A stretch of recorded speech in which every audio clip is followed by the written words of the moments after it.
అమెరికాలో ఈవీఎంలు ఉండవు, బ్యాలెట్లే ఉంటాయి. కానీ ఈ ఆన్లైన్ ఓటింగ్ ఉంది.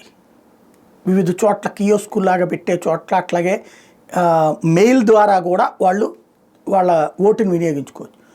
ఇది భారీ ఎత్తున డబ్బులు ఇచ్చి దుర్వినియోగం చేశాడు ట్రంప్ అన్నటువంటిదే ట్రంప్కు, అదే బైడెన్ చేశాడు అన్నటువంటిదే ట్రంప్కు ఉన్నటువంటి ఫీలింగ్. దాంతోపాటుగా రోజుల తరబడి ఎన్నికలు, దాదాపు 2-3 నెలల పాటు ఎన్నికలు జరిగేటటువంటి ప్రక్రియ, దానివల్ల కూడా మ్యానిపులేషన్ జరుగుతున్నది. ఎక్కడైతే తక్కువ ఉందో అక్కడ వీళ్ళు మ్యానిపులేట్ చేసే ప్రయత్నం చేశారు అన్నటువంటి విషయం కూడా ఉంది. ఇదంతా ఎలన్ మాస్క్ వాళ్ళ కార్పొరేట్ టీం ఇచ్చిన ఫీడ్బ్యాక్. దాంతోపాటుగా ట్రంప్కి కానీ ఎలన్ మాస్క్కి కానీ ఎలక్షన్స్ బ్యాలెట్ ప్రకారం జరగాలి, ప్లస్ ఒక్కరోజే ఎన్నిక ఉండాలి, ఇట్లా నెలల తరబడి ఏళ్ల తరబడి కాదు అన్నటువంటిది అతని ఫీలింగ్. ఈవెన్ కౌంటింగ్ కూడా వెంటనే జరిపోవాలి. మొన్న చూడండి, కౌంటింగ్ దాదాపు 2 నెలలు పట్టినట్టుంది, 1.5-2 నెలలు పట్టినట్టుంది ఒక రాష్ట్రంలో. అట్లాంటిది ఉంది. ఇప్పుడు ట్రంప్ అన్ని రాష్ట్రాల గవర్నర్లకి తాజాగా ఆదేశాలు ఇచ్చాడు.